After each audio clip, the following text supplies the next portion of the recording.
paying farmers or giving them subsidies not to grow crops, in your opinion? And I'll listen off the line. Thank you. Well, Steve, that is the question.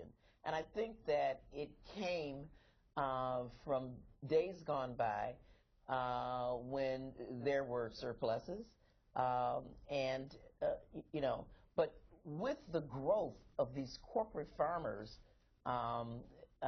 they're no longer necessary.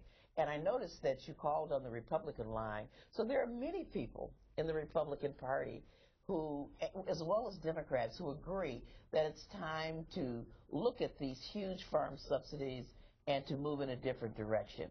The fact that the Agriculture Committee didn't put any of these cuts on the table, I think is very telling with regard to people's priorities. I mean, many of these so-called farmers, again, are New York lawyers who don't grow a single thing. Gwen Moore, where would you support cuts in the federal budget? Well, certainly there have already been cuts made. There have been slashes to programs. Federal employees have taken a pay cut. We have seen all kind of cuts that have already been made. So it's not theoretical about where cuts could be made. But what would you support? Well, I think that there are many tax expenditures, many tax loopholes that could be closed. Like the caller Steve just pointed out, it's not only farm subsidies, but we're still subsidizing fossil fuels. We're subsidizing oil companies. Why? They're making tremendous profits. I would also do other things in the area of health care. Support the Affordable Care Act's goal of reducing the costs of health care. There's absolutely no reason, for example, that we can't negotiate drug prices with drug companies and bring some of those benefits back home. This repatriation of monies that are taken offshore overseas, I mean, I think that would generate billions of dollars.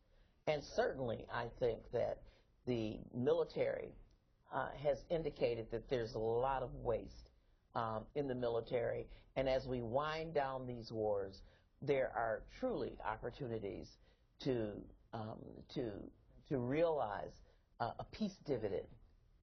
And so I think there are lots of opportunities to do it without gouging our safety net programs, without destroying Medicaid. Medicaid, you know, I hear my colleagues say that we don't want to turn our safety net into a hammock. And it's hard to visualize an 86-year-old woman who's in a nursing home using Medicaid as lying in a hammock. Here's someone who is trying to live out her last days with some dignity. And we vilified her and made her some lazy bum that is taking advantage of the public good. And so I think that there are many, many opportunities to do shared sacrifice.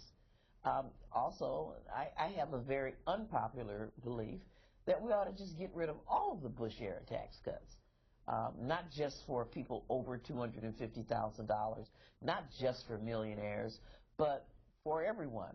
As you look at the distribution of benefits, those people who are middle class or lower income don't realize much benefit at all. And yet, and we'd realize $4 trillion immediately that would come back into our revenue stream, into the Treasury.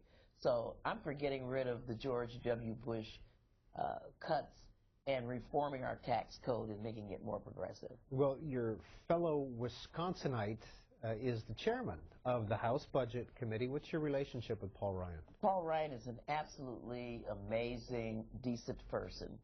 And I think that his heart is in the right way, but I'll tell you, you know, I think that it would be much easier to talk to him about reforming mandatory spending programs if we could move him off this notion that you can do it somehow without raising revenues. I mean, I think that that dog don't hunt. The numbers just don't add up to say that, you know, you can just cut with Women, Infant, and Children's Program, cut food stamps, cut the Social Services Block Grant, eliminate Wheels on Meals for Elderly program, eliminate programs for abused children, cut Medicaid, turn Medicare into a voucher program that's going to, require seniors to pay, on average, in current dollars, $6,000 a year more for their premiums, and somehow you're going to get to that balance that you can continue over, 60-something billion dollars over the course of the next decade, increasing military funding, taking not one hair off of military spending, and somehow, you're going to give. I think that he means well, but the arithmetic just does not add up. Well, according to the Bipartisan Policy Center, currently, under current law, these areas are exempt from sequestration: Social Security, Veterans Benefits, Medicaid, CHIP, unemployment insurance, temporary assistance for needy families, food stamps, other low-income programs, and cut to Medicare is capped at 2%. That's the current sequestration bill. What the bill does that we're going to the floor with today is tears down that firewall. It tears down that firewall. And so all bets are off in terms of protecting these programs. Part of your story, Representative Moore, when you first came to Congress, was you were on welfare when you were a single mother, when you first came, or when you first started school. As someone who's experienced that firsthand, what reforms would you suggest making to the welfare program? Oh, I absolutely have a bill to do that. For one thing, I hope it would be wonderful to get some partners among those Democrats and Republicans who supported welfare reform for the welfare reform program to live up to its rhetoric, to help people escape from poverty. And so I do have a bill, reauthorization to ensure, rising out of poverty, so that we provide education and training for those people who are capable of moving forward. One of the things that I hated so much about the bill that we have is that there were real strict prohibitions against women getting substantial education and training, thus turning women into sort of a permanent underclass. Every politician says that there's a need to have an education and training in our current global economy, and yet the bill doesn't provide a way forward for women. So certainly education and training. For those folk who have other sort of problems, substance abuse, mental health problems, to really have a program that identifies those incapacities and addresses them, even if it's things like parenting skills, to help those parents move forward.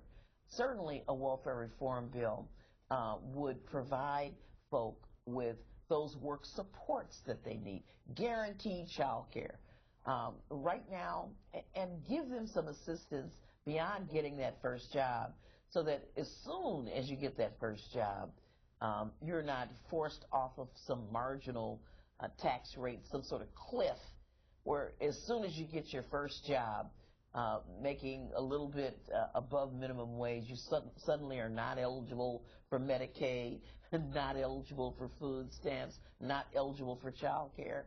It's like taking one step forward and 3 steps backwards. So certainly we ought to live up to the rhetoric of helping people escape poverty. Back to your phone calls for Representative Gwen Moore, Lorman, Mississippi. Emmanuel.